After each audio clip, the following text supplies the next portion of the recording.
Muriel Rukeyser once wrote, "The universe is not made of atoms, it's made of stories. What would happen if one woman told the truth about her life? Whole worlds would split open." While this powerful 20th century Jewish poet and writer didn't know it at the time, she was basically capturing the mission for what would become Women in History out of Ohio. Women in History is currently celebrating its 30th year anniversary. For all that time, they have believed in the telling and retelling of the stories of inspiring women who have made a contribution or had an impact on American history. As most of the history books have been written by men, a lot of these stories haven't been told before, and we felt it was important to share them.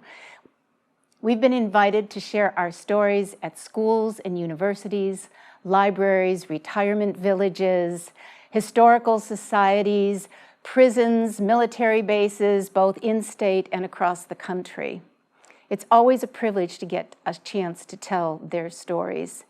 It's important for young women especially to know the potential and the power of a woman's voice, and we feel that this is a very impactful way that we can do this. I feel lucky to have been a member of Women in History for over 20 years.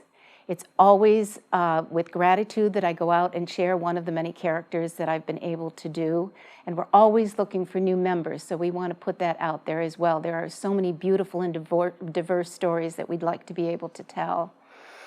But today, we get a chance to hear a very specific story by a woman who overcame the horrors of slavery, childhood tragedy, to use her voice and her power to make a real difference for not just the Black women, but for all women, for all time, to show us what bravery and courage really look like.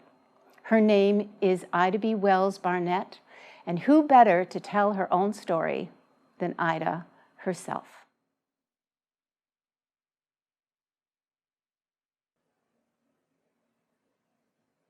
Do I look dangerous to you? At the turn of the 20th century, the Federal Bureau of Investigation updated their year-old file on me with this declaration. We have on file quite a few reports from different cities where she has addressed meetings of colored people and endeavored to impress upon them that they are a downtrodden race and that now is the time for them to demand and secure their proper position in the world. She is a very effective speaker, and her influence among the colored race is well recognized. I believe she is considered by all of the intelligence officers as one of the most dangerous Negro agitators. And it would seem that her case should be considered very carefully before she is given a passport to the peace conference. I was denied the passport to travel to the peace conference just after World War I. Negroes deserved representation at this conference. It should include a clause that specifies racial equity. President Woodrow Wilson did not agree with me.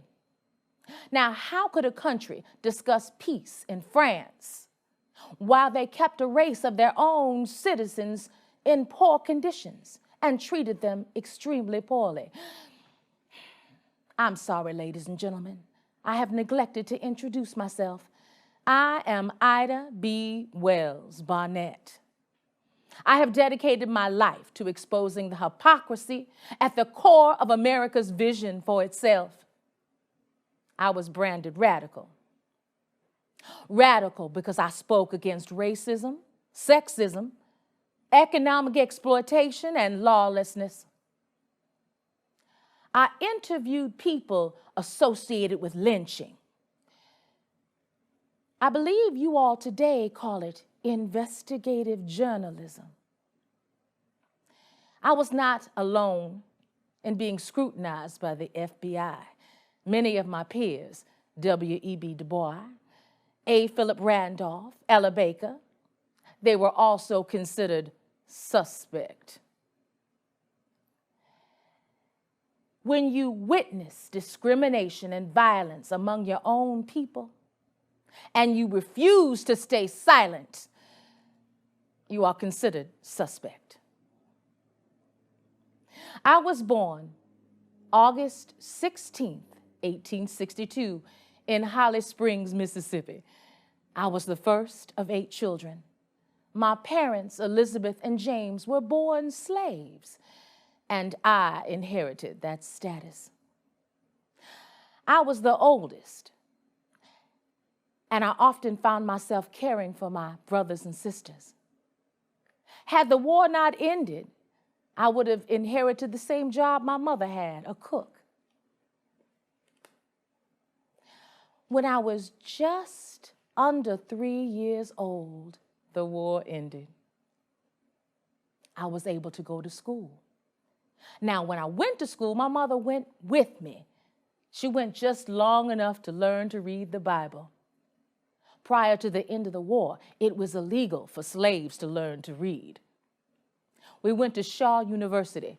At Shaw, they educated anyone who wanted to learn, from very young children to the elderly. I had a very happy childhood. My life was filled with reading, chores, and taking care of my brothers and sisters. I read to my father and his friends, and I enjoyed reading everything from the Bible to popular novels. When I was 16 years old, I was enjoying a lovely summer on my Aunt Peggy's farm. We heard tell of the yellow fever. The fever was ravaging Memphis, but I had no worries about my family. 2/3 of the people in Holly Springs had escaped to get away from Holly Springs and the possible infection, and I knew my family was among them. One day I received this note.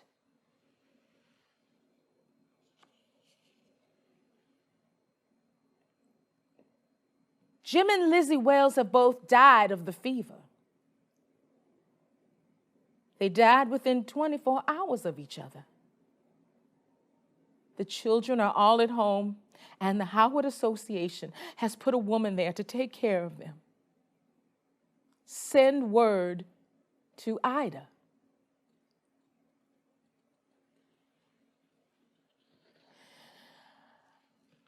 My body went numb. At 16, I had become the leader of my family. I had to care for my 6 siblings. When I arrived home, I found out that my brother Stanley had died along with my parents. By the grace of God, neither Eugenia or I caught the fever. The epidemic raged on into the end of the fall. Being responsible for my family, I had to find employment. I took the teacher's test and passed, and I was assigned a school 6 miles south in the country, a school for Negro children. I maintained a grueling schedule for 2 years. I taught all week, and then on the weekends, cooking, washing, ironing. I didn't think I was going to be able to make it. I finally admitted to myself after 2 years, I could no longer continue at this pace. I took help from my aunts. My Aunt Belle took Eugenia, James, and George, and my Aunt Fanny took Annie, Lily, and myself to her home in Memphis. We would never live together as a family again.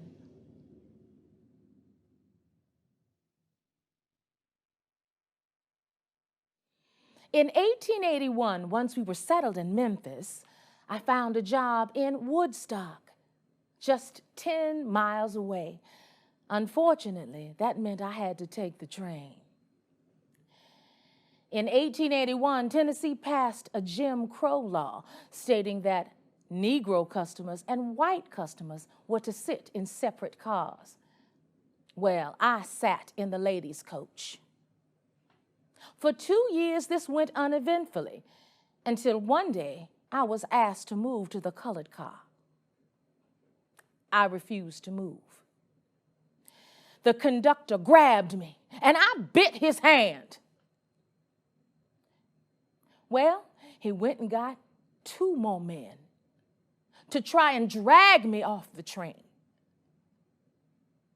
The passengers looked on as if this was some type of entertainment and actually were gleeful when I gave up the struggle and allowed those men to drag me off the train. I exited, but I still needed to commute back and forth to get to work. I continued to ride in the ladies' car for several months. But once again, I was asked to leave the train. This time, I left immediately and went directly and sought the services of a lawyer. I sued the railroad and I won. Unfortunately, the Supreme Court overturned the ruling. I did not receive a settlement, and I ended up paying court costs. This was a turning point in my life. I was proud of myself, for I'd had the audacity to stand up for myself. I vowed never to stop seeking justice. I was going to use my voice to fight. I was going to write, not just away from racism, but toward justice. I wrote a column that was featured in a newspaper called The Living Way. I used the pen name Iola. When I met the Reverend William Simmons, he wrote for the periodical American Baptist. He offered me $1 per week to write for his paper. This is when I knew I could support myself while pursuing my passion. Well, I decided that this wasn't enough to be an employee. I became the co-owner of a periodical called The Free Speech. Now, as you may have imagined, my articles and commentary were quite controversial, and I was in trouble many times for what I had to say. But I believe in speaking the truth.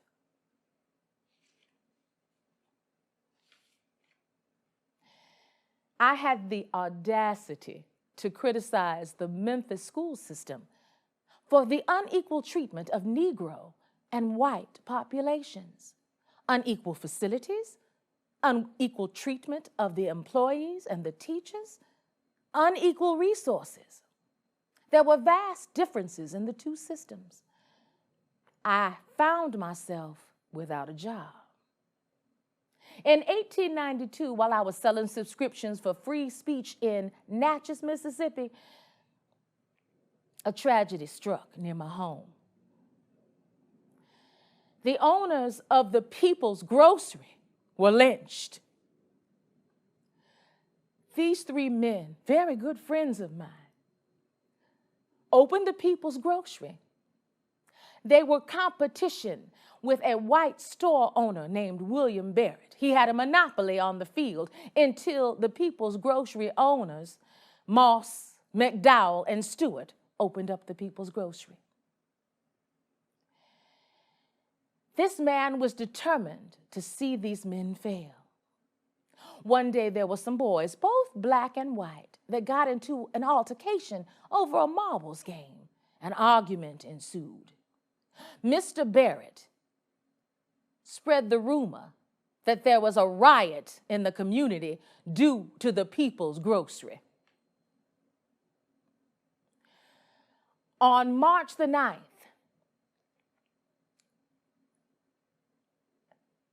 these men broke into the People's Grocery at 11 o'clock at night. McDowell, Moss, and Stewart thought they were being robbed. What could they do? They shot at the men. They were arrested, jailed. A mob entered the jail, dragged them out. They were taken 2 miles away by rail car.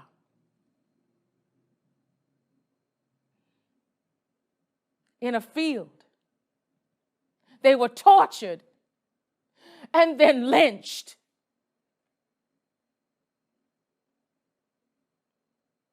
Lynching was an excuse to get rid of Negroes acquiring wealth and property. It kept the race terrorized.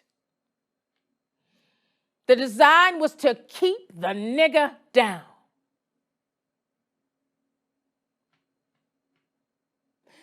My editorial on this event reads as follows. The city of Memphis has demonstrated that neither character nor standing avails the Negro if he dares to protect himself against the white man or become his rival. There's nothing we can do about the lynching now, as we are outnumbered and without arms. The white mob could help itself to ammunition without pay, but the order was rigidly enforced against the selling of guns to Negroes. There is, therefore, only one thing left that we can do: save our money and leave a town which will neither protect our lives and property nor give us a fair trial in the courts, but takes us out and murders us in cold blood when accused by white persons. I'm sorry to be so morose, ladies and gentlemen, but it is my mission to shine the light of truth upon the darkness.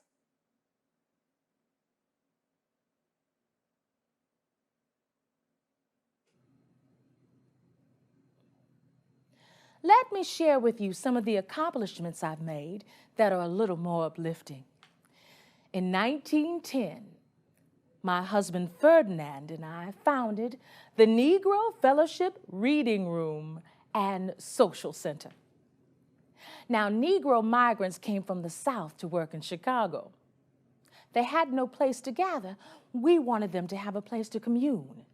The only other place that welcomed them was the saloon. Now, my husband Ferdinand helped me and helped those men who joined us who were falsely accused of crimes. We entertained up to 45 people per day at the Negro Fellowship League. Some of them took respite in the dormitory upstairs, while others enjoyed our reading room. They read the Northern papers while they were seeking of employment, and they read the Southern papers to catch up on news from home. There were weekly lectures.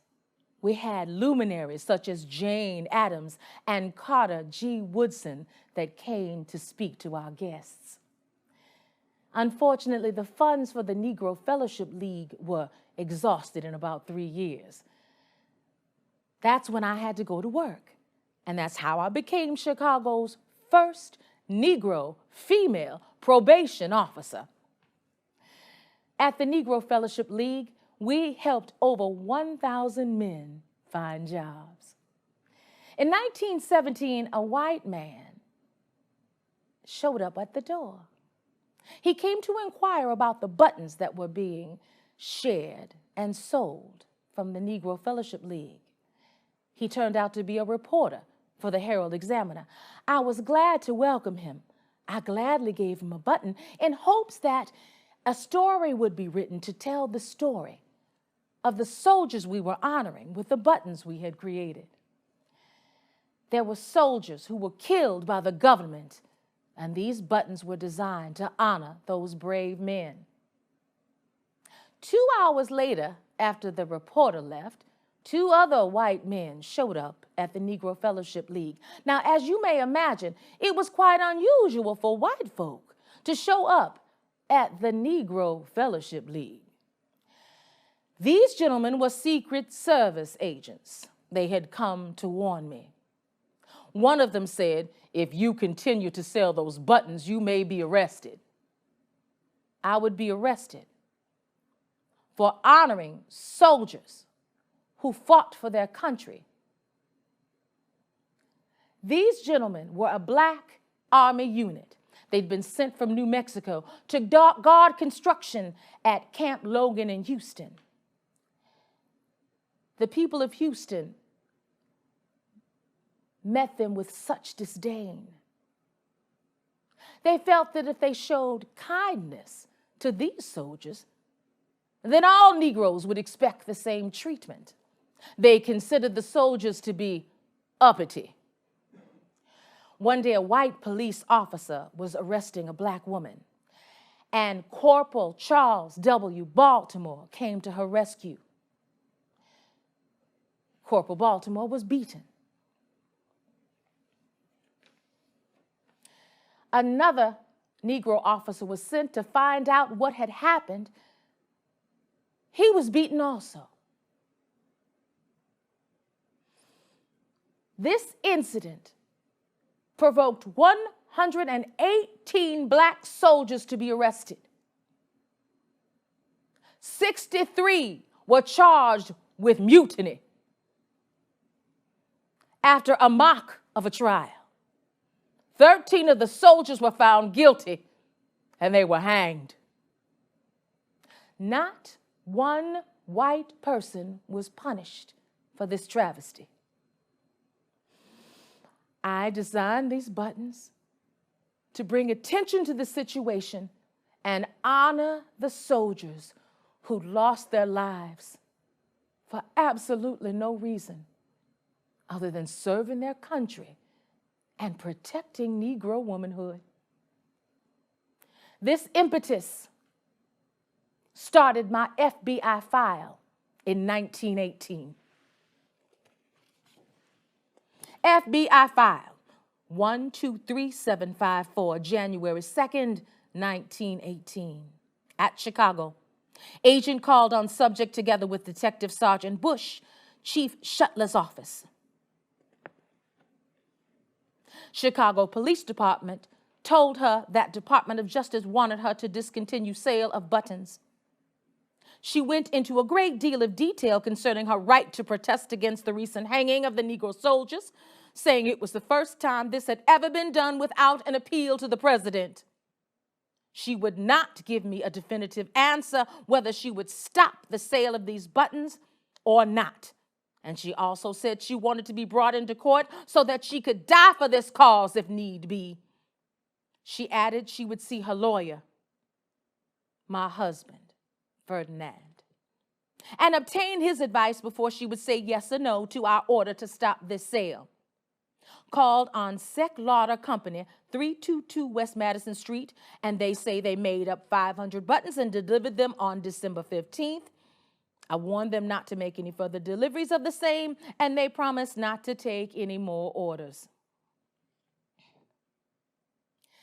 I have regaled you with the tales of my criminal past. Do I look a little more dangerous to you now?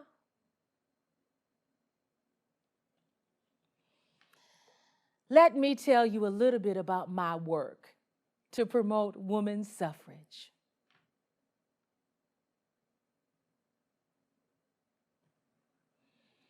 As women began to gain more rights, slowly, one state at a time, I began to believe that Susan B. Anthony was right. The world would be a better place when women gained the right to vote. Unfortunately, Negro women were generally excluded when it came to suffrage and the fight thereof. I founded the Women's Second Republican Club. It was a place for Negro women to gather together and continue the fight for suffrage. I was also a member of the Illinois Equal Suffrage Association. If white women were going to get the right to vote, then certainly Negro women must have the same opportunity. In 1913, the first all-Negro suffrage club in Illinois, the Alpha Suffrage Club, was founded. Their first activity was to send the president me, to Washington, D.C., to represent them in the March for Suffrage, March 3rd, 1913. I was one of more than 5,000 women representing suffrage that day. There were 62 women in the Illinois contingent alone. Now, while they were discussing the logistics of marching down Pennsylvania Avenue, we got word that they wanted the Negro women to walk in back to appease the Southern suffragists. Well, I will not be put in the back by anyone on any occasion. As the women continued to discuss the logistics, I was nowhere to be found. The march began, and unbeknownst to anyone, I was walking along the sides. When they took off for the parade, I jumped right out in front of everyone. Sash streaming in the breeze, I marched ahead of all the women in the suffrage march. Nobody puts Ida B. Wells-Barnett in the back. Not now, not ever.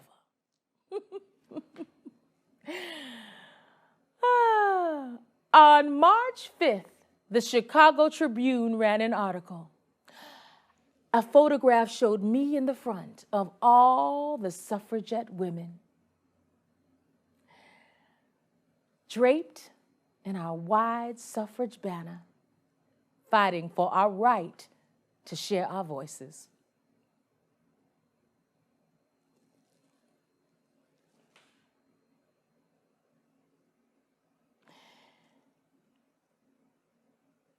Suffragist and poet Belly Oda Fortson wrote a poem about my participation in this historic march. Side by side with the whites she walked. Step after step, the Southerners balked. But Illinois, fond of order and grace, stuck to the black queen of our race. 'Tis true, they're able at this age to bar, but justice will soon send the doors ajar. And sit the black and white face to face, there will be seen the queen of our race. Page after page in history you'll read of one who was ready and able to lead, who set the nation on fire with her pace. And the heroine will be the queen of our race. This piece humbles me so. All I've ever tried to do was fight against injustice and fight for justice.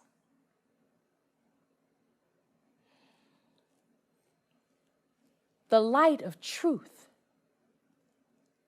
must be shined upon the darkness. I am Ida B. Wells-Barnett, and this is my truth.